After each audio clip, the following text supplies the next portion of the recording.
that's marked on two sides. You're going to be looking at the one that's marked with C for cushion,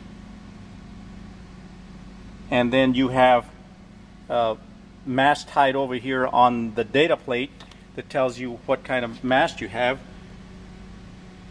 And on this one it's 4800, and so you come over here, it's close to the 50, just right under 50. You want to be at that level right there.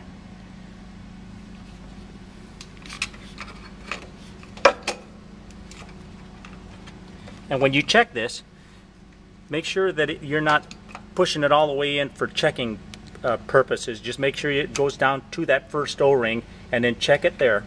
And then after you're done checking it, then you can push it all the way back down again. Your air cleaner, you can take it out, and if it looks real dirty, kind of shake it off. Just kind of knock it on the ground a couple of times. Tap it on the ground. Get some of that debris off. If it's dirty, get it back in there.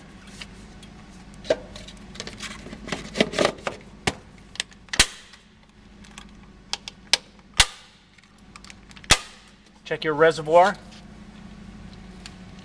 on your coolant level. I put a flashlight inside, and it gives me a real good idea of how much is in there. It's hard to tell.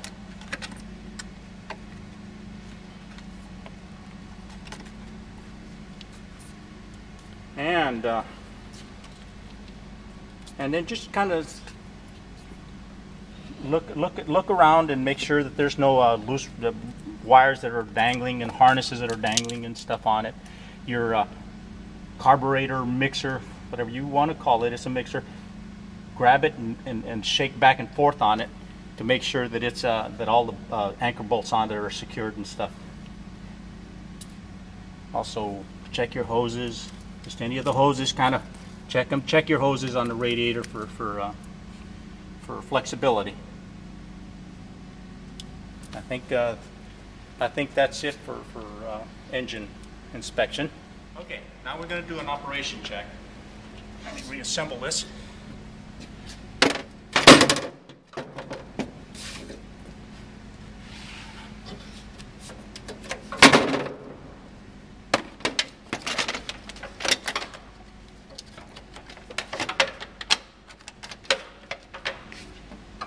Prop. Make sure you push a button on this prop. Bring it down. Also, before we start, we have this owner's manual that should be in the back of the seat, or your supervisor should have it. If you have any questions, there's a lot of information in here that'll help you out to figure out some of the questions you might have.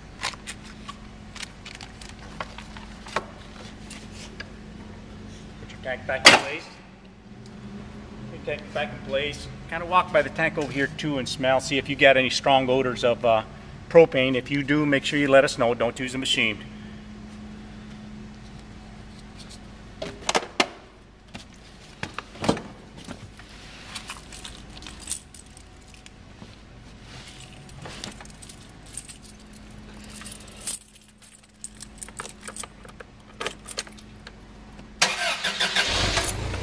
Make sure you put your seatbelt on. One of the features that this forklift is unique in is it has a propane level sensor, so it lets you know if you're running low on propane. It's a light and a button. The light will come on to let you know that you're running low on propane, but also there's a buzzer that goes off and starts making noise, and the button is for turning off the buzzer, and that'll let you get back to your refueling station to refuel.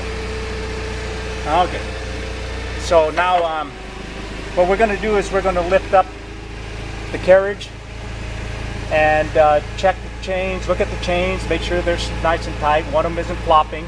Also all the hosing and for the hydraulics, that it's not damaged. You look at if you side shift, you can look at the hooks for underneath the carriage, which are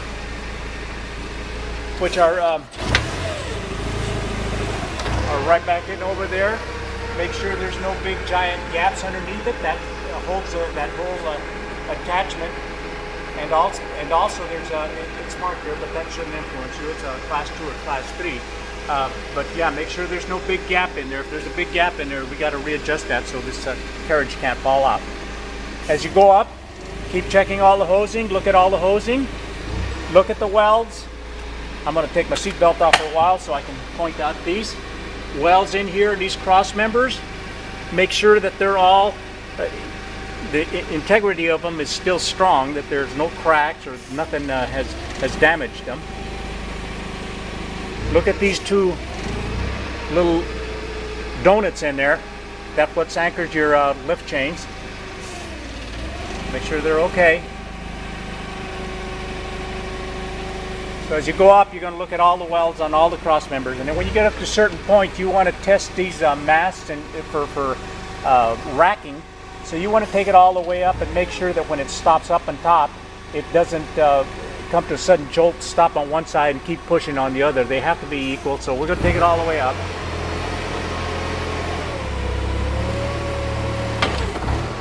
That stopped equally. I'm going to let it back down again. And I'm going to do the same thing on the tilt cylinders. Make sure that when it tilts out, it doesn't stop on one side before the other. We're going to tilt out. When it stops equally. Also for your information, okay, we're going to tilt one more time.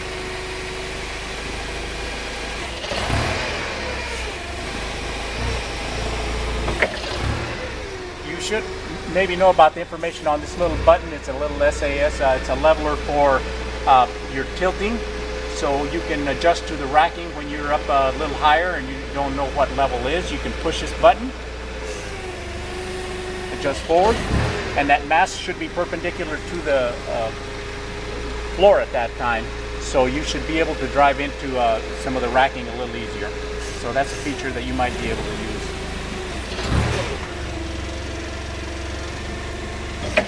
Okay, I'm going to put my seatbelt back on.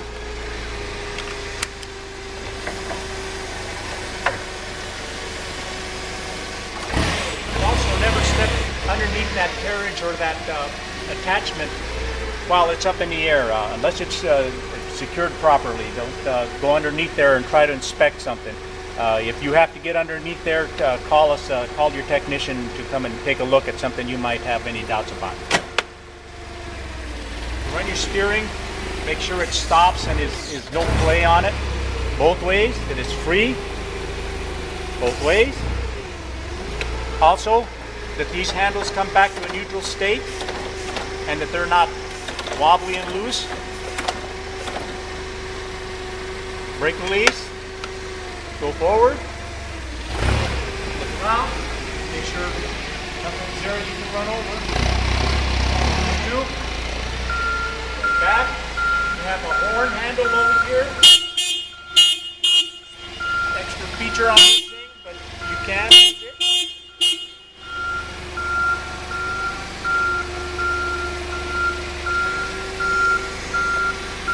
Always let your carriage come down, rest on the ground as a brake. Apply your brake. You're off. Go. Okay. One more thing. I'm going to do my belt again. Do your safety check on this thing always.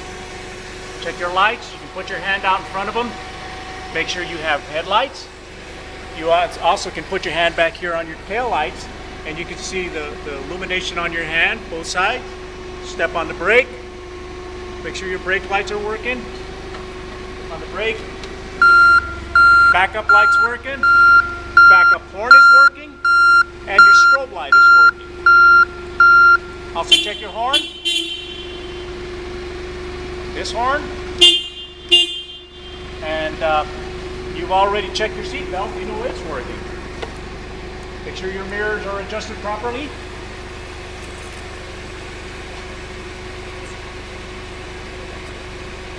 Okay, go. Okay. I think that concludes this pre-shift inspection. I hope this helps you out.